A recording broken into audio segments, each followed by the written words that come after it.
वाराणसी को प्रधानमंत्री मोदी ने दी 2100 करोड़ की 25 परियोजनाओं की सौगात। 1200 करोड़ की 4 परियोजनाओं का शिलान्यास और 863 करोड़ की 21 परियोजनाओं का लोकार्पण किया। पीएम मोदी ने 500 करोड़ की लागत से अमूल प्लांट का शिलान्यास भी किया। पशुपालकों के खाते में 35.19 करोड़ ट्रांसफर किए। इसके साथ ही 20 लाख परिवारों को घरौनी की जारी। 6 परिवारों को घरौनी प्रमाण पत्र भी दिए। कार्यक्रम स्थल पर प्रधानमंत्री नरेंद्र मोदी का किया गया स्वागत। पीएम को जैकेट, शॉल और टोपी पहनाई गई। सीएम योगी ने भी पीएम मोदी को अंगवस्त्र पहनाया, जिसमें लिखा था जय किसान। पीएम मोदी ने मंच से संबोधित करते हुए कहा, गाय कुछ लोगों के लिए गुनाह हो सकती है, हमारे लिए माता और पूजनीय। करोड़ों परिवारों की आजीविका ऐसे ही पशुधन से चलती है। गाय कुछ लोगों के लिए गुनाह हो सकती है, हमारे लिए गाय माता है।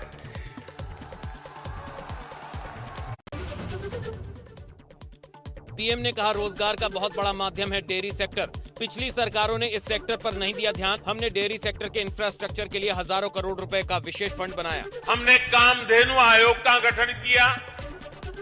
डेयरी सेक्टर के इंफ्रास्ट्रक्चर के लिए हजारों करोड़ रुपए का विशेष फंड बनाया है। प्रधानमंत्री ने बताया कि देश में दुग्ध उत्पादन लगभग 45% बढ़ा। यूपी आज देश का सबसे ज्यादा दुग्ध उत्पादक राज्य होने के साथ डेयरी सेक्टर के विस्तार में है बहुत आगे। यूपी आज देश का सबसे अधिक दूध उत्पादक राज्य तो है ही, डेयरी सेक्टर के विस्तार में भी बहुत आगे है। पीएम ने अपने संबोधन में वाराणसी की तारीफ की। कहा, काशी अपने आप में एक मॉडल बनता जा रहा है। विकास की जब बात आती है तो काशी अपने आप में एक मॉडल बनता जा रहा है। इस दौरान पीएम ने पिछली सरकारों पर भी निशाना साधा। कहा, डबल इंजन की सरकार में यूपी के विकास से कुछ लोगों को होता है कष्ट। इन लोगों ने कभी नहीं चाहा कि यूपी का विकास हो। मैं जब काशी के, उत्तर प्रदेश के विकास में डबल इंजन की डबल शक्ति और डबल विकास की बात करता हूं तो कुछ लोगों को जरा कष्ट ज्यादा ही हो जाता है। सीएम योगी ने अपने संबोधन में कहा कि बीते 13 दिसंबर को काशी को पीएम ने ऐसा चमत्कार दिया जिसकी सदियों से काशी को जरूरत थी। आज दुनिया काशी की ओर निहार रही है। काशी विश्वनाथ धाम आज भव्य रूप में काशी के पास है और देश और दुनिया काशी की ओर निहार रही है।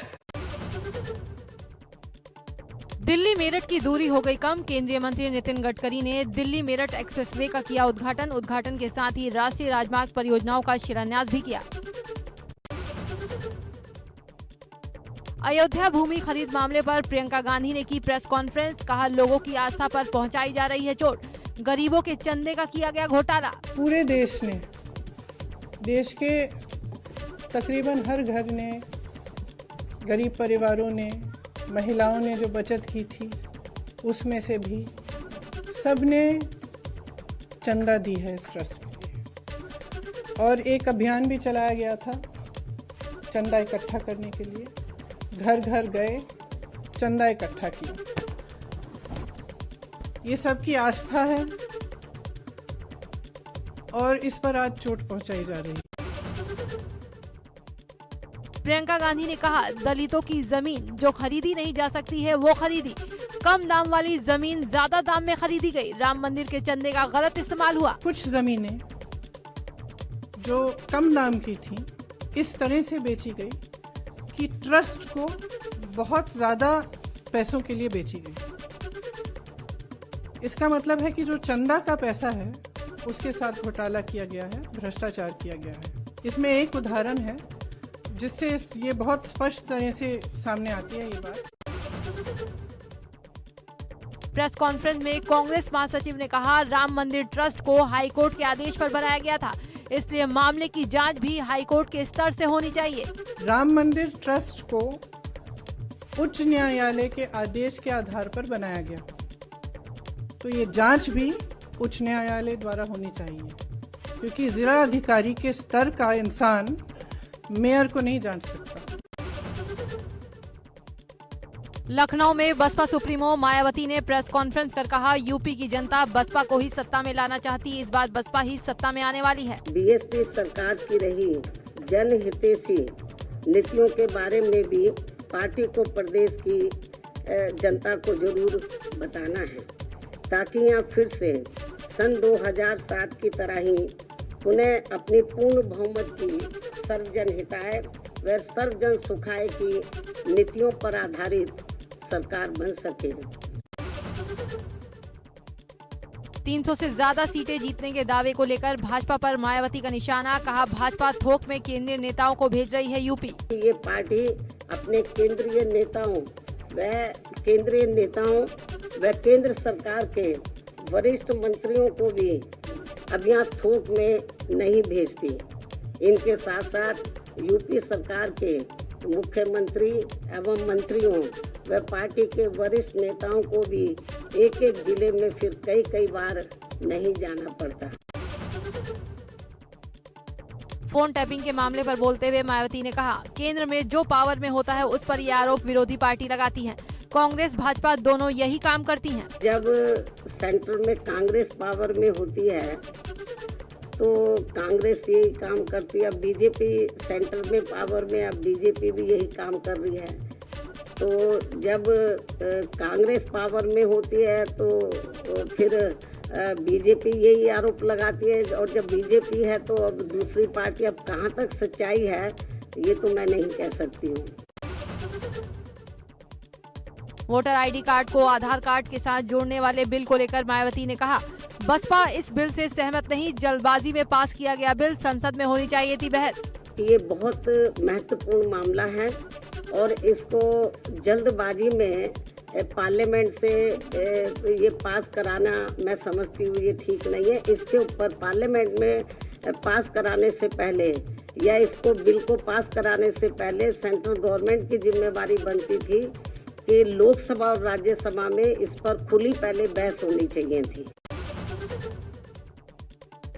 चौधरी चरण सिंह की जयंती पर सीएम योगी ने किसान सम्मान दिवस कार्यक्रम के तहत किसानों को किया सम्मानित। जैविक और उन्नत खेती करने वाले किसानों को दिया ट्रैक्टर। कई किसानों को खेती के क्षेत्र में बेहतर काम करने पर नगद धनराशि भी दी। कार्यक्रम में सीएम योगी ने कहा, किसानों के हित में काम कर रही है केंद्र और राज्य सरकार। साथ ही कहा, 2014 से पहले किसान आत्महत्या करने को मजबूर था। 2014 के पहले इस देश के अंदर किसान आत्महत्या करने के लिए मजबूर था।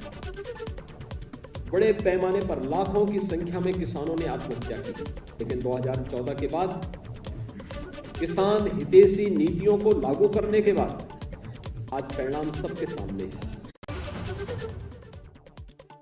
मुख्यमंत्री बोले, डीबीटी के माध्यम से किसानों के पैसे का भुगतान हमारी सरकार ने किया। क्रय केंद्रों को भी मजबूती से चलाया।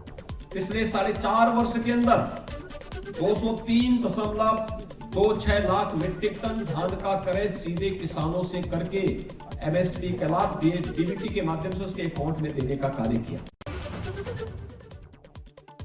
सीएम योगी ने अपने संबोधन में कहा, किसानों के जीवन में व्यापक परिवर्तन आ रहे हैं। किसानों के लिए चलाई जा रही योजनाओं का भी मुख्यमंत्री ने किया जिक्र। खेती किसानी में भी हम विविधीकरण के साथ साथ तकनीक का उपयोग करके किसान के जीवन में व्यापक परिवर्तन लाने और उनकी आमदनी को कई गुना बढ़ाने के लिए किए जाने वाले प्रयास हो, या फिर किसानों के लिए किसान सम्मान निधि उपलब्ध कराने की कार्रवाई, यह आजादी के बाद पहली बार देखने को मिला है। मुख्यमंत्री ने कहा, हर किसान का सम्मान होना चाहिए। सीएम ने बताया, न्यूनतम समर्थन मूल्य की घोषणा 1967 में हुई थी, लेकिन ईमानदारी के साथ किसान को इससे जोड़ने का काम पीएम ने किया। हर किसान का सम्मान हो, अन्नदाता किसान खुशी के साथ आगे बढ़ सके। देश के अंदर न्यूनतम समर्थन मूल्य की घोषणा भले ही 1967 में हुई हो, लेकिन ईमानदारी के साथ किसान को इसके साथ जोड़ने का कार्य अगर किसी ने किया है तो देश के यशस्वी प्रधानमंत्री श्री नरेंद्र मोदी जी ने किया। अलीगढ़ में सपा रालोद की सभा का टूटा मंच, कई नेता और कार्यकर्ता हुए घायल। जयंत चौधरी के सभा स्थल पर पहुंचने पर बेकाबू लोगों ने तोड़ी बैरिकेडिंग। अखिलेश यादव के बिना अलीगढ़ में सपा रालोद की संयुक्त रैली में रालोद अध्यक्ष जयंत चौधरी का भाजपा पर बड़ा हमला। कहा भाजपा ने किसानों और नौजवानों से किए झूठे वादे। जयंत चौधरी ने कहा सीएम योगी और पीएम को आज रात नींद नहीं आएगी। कहा अखिलेश ने चौधरी चरण सिंह को भारत रत्न देने की मांग की है। सपा अध्यक्ष अखिलेश यादव भले ही अलीगढ़ में सपा और रालोद की संयुक्त रैली में नहीं जा सके, लेकिन उन्होंने ट्वीट कर रैली की कामयाबी और बदलाव का संकेत दिया। अखिलेश ने लिखा, इगलास में सपा रालोद की संयुक्त रैली में जुटी आम जनता की भीड़ और किसानों का जन सैलाब उत्तर प्रदेश में बदलाव का स्पष्ट संकेत। किसान दिवस पर प्रियंका गांधी ने किया ट्वीट। चौधरी चरण सिंह को प्रियंका गांधी ने किया नमन। ट्वीट में लिखा, किसानों से जुड़े फैसले किसान लेंगे, किसानों के बच्चे भी एसपी और डीएम बनेंगे। सीएम पुष्कर सिंह धामी ने किया बागेश्वर जिले का दौरा। मुख्यमंत्री ने कांडा महोत्सव का किया आगाज, ऑक्सीजन प्लांट की भी शुरुआत की। हरीश रावत के ट्वीट के बाद कांग्रेस में मचा घमासान। उत्तराखंड कांग्रेस के कई नेताओं को बुलाया गया दिल्ली। हरीश रावत, रंजीत रावत, प्रीतम सिंह दिल्ली तलब। भुवन कापड़ी, गणेश गोदियाल और किशोर उपाध्याय भी तलब। पूर्व मुख्यमंत्री हरीश रावत के ट्वीट को लेकर उत्तराखंड में तेज हुई सियासत। कांग्रेस के नेता भी हरीश रावत के ट्वीट से हो रहे असहज। मंत्री सुबोध उनियाल ने हरीश रावत की तुलना उस बिल्ली से कर दी जो पूरे घर पर अकेले कब्जा करना चाहती है। सुबोध उनियाल ने कहा, हरीश रावत बूढ़े हो चुके हैं, उन्हें राजनीति से लेना चाहिए संन्यास। कहा, उनकी उम्र राजनीति की नहीं, आश्रम में जाने की है। हरीश रावत के समर्थन में उतरे गणेश गोदियाल। हरदा के ट्वीट को ठहराया सही। कहा, कांग्रेस प्रदेश संगठन में बदलाव की है जरूरत, 2 दिन के भीतर आएंगे अच्छे परिणाम। सीएम धामी की विधानसभा खटीमा में राजकीय प्राथमिक विद्यालय बिरिया का दौरा करने पहुंचे कर्नल अजय कोठियाल। स्कूली सिस्टम पर उठाए सवाल। कहा, दिल्ली चलिए, वहां के सिस्टम को फॉलो करना चाहिए। कहा, पिछले 21 साल में बीजेपी कांग्रेस नहीं सुधार पाई स्कूलों का सिस्टम। संजय सिंह ने बिजली और रोजगार के मुद्दे पर सरकार को घेरने की कोशिश की। चुनावी वादों में फ्री बिजली और बेरोजगारों को प्रतिमाह बेरोजगारी भत्ता देने की बात दोहराई। मुझे लगता है कि आज जो बातें आम आदमी पार्टी कर रही है, फ्री बिजली की, फ्री पानी, फ्री शिक्षा, बेरोजगारी भत्ता, 10 लाख नौकरियां, इन सारे मुद्दों से लोग प्रभावित हो रहे हैं और उत्तर प्रदेश में भी इस बार एक अच्छी राजनीति और देखने को मिलेगी आपको।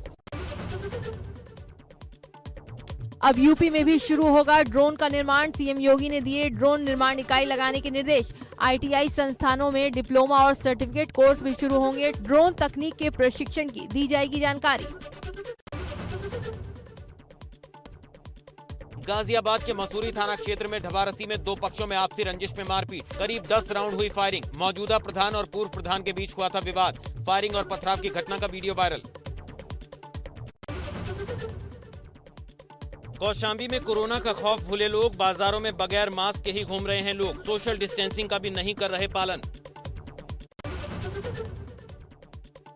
हरीश रावत के ट्वीट के बाद कांग्रेस में मचा घमासान। उत्तराखंड कांग्रेस के कई नेताओं को बुलाया गया दिल्ली। हरीश रावत, रंजीत रावत, प्रीतम सिंह दिल्ली तलब। भुवन कापड़ी, गणेश गोदियाल और किशोर उपाध्याय भी तलब। स्वास्थ्य मंत्रालय के ताजा आंकड़ों के मुताबिक देश में पिछले 24 घंटों में कोरोना संक्रमण के 7,495 नए केस दर्ज। 434 लोग की मौत, 6,960 लोग कोरोना से रिकवर। देश भर में इस महामारी से जान गंवाने वाले लोग की संख्या बढ़कर 4,77,759 हो गई। अभी तक 3,42,08,926 लोग कोरोना को दे चुके मात। एक्टिव केस हुए 78,190। बुधवार को कोरोना के 12,05,775 सैंपल टेस्ट हुए। इसके साथ ही 70,17,671 डोज भी दी गई, जिसके बाद वैक्सीनेशन का आंकड़ा 139,69,76,774 हो गया और टेस्टिंग का आंकड़ा 66,86,43,929 हो गया। देश में अब तक कोरोना के नए वेरिएंट ओमिक्रॉन के 236 केस दर्ज। महाराष्ट्र और दिल्ली में ओमिक्रॉन के सबसे ज्यादा 65 और 64 मामले हैं। राजधानी दिल्ली में ओमिक्रॉन को देखते हुए क्रिसमस और नए साल के जश्न पर पाबंदी। वहीं मुंबई में 31 दिसंबर तक धारा 144 लागू। उत्तराखंड में ओमिक्रॉन ने दी दस्तक। देहरादून में एक युवती में मिला पहला केस। 8 दिसंबर को स्कॉटलैंड से वापस लौटी है युवती। स्वास्थ्य विभाग में मचा हड़कंप। लुधियाना की जिला कोर्ट के परिसर में ब्लास्ट से हड़कंप। धमाके की आवाज सुनकर लोग सकते में आ गए। हर तरफ अफरा तफरी मच गई। भारत ने 24 घंटे में दूसरी बार सतह से सतह पर मार करने वाली प्रलय बैलिस्टिक मिसाइल का सफल परीक्षण किया। ये मिसाइल 150 से 500 किलोमीटर तक निशाने को भेज सकती है। हवा में अपना रास्ता भी बदल सकती है। बुधवार को रणवीर सिंह स्टारर फिल्म 83 की स्पेशल स्क्रीनिंग रखी गई, जहां फिल्म जगत के नामी सितारों ने शिरकत की। रेड कारपेट पर दीपिका और रणवीर ने धमाकेदार एंट्री की। स्क्रीनिंग में कपिल देव और रणवीर सिंह के रोमांस ने सभी का ध्यान खींचा। विकी कौशल संग शादी के 14 दिन बाद काम पर वापस लौटी कैटरीना कैफ। उन्हें मुंबई में स्पॉट किया गया। कैटरीना कैफ और विकी कौशल ने 9 दिसंबर 2021 को राजस्थान के सवाई माधोपुर में स्थित 6 सेंसेस फोर्ट में शाही अंदाज में शादी की थी। अब वो अपने अपकमिंग प्रोजेक्ट्स पर काम करना शुरू कर चुकी हैं। एक्ट्रेस नोरा फतेही की कार का एक्सीडेंट हो गया। हादसा 21 दिसंबर को एक्ट्रेस के नए गाने डांस मेरी रानी के लॉन्चिंग इवेंट के दौरान हुआ। उनकी कार ने एक ऑटो रिक्शा को टक्कर मार दी। दुर्घटना के वक्त नोरा कार में नहीं थी। नोरा के ड्राइवर को 1000 रुपए ऑटो चालक को नुकसान के लिए देने पड़े। सनी लियोनी हाल ही में मधुबन में राधिका नाचे गाने में नजर आई, जिसे कनिका कपूर ने गाया है। सनी लियोनी और कनिका इस गाने को प्रमोट करने कुछ दिन पहले बिग बॉस 15 में भी पहुंची थी। इस गाने को देखने के बाद कुछ यूजर्स नाराज हो गए और वीडियो को आपत्तिजनक और अश्लील बताते हुए गाने को तुरंत हटाने की मांग कर रहे हैं। शाहरुख खान बेटे आर्यन खान के ड्रग्स केस में फंसने के बाद से कैमरों से दूर थे। हालांकि अब लगभग 2 महीने बीतने के बाद उन्होंने सेट पर वापसी कर ली है। शाहरुख खान ने बुधवार को मुंबई में पठान फिल्म की शूटिंग दोबारा शुरू कर दी है, जहां से उनकी तस्वीरें सामने आईं।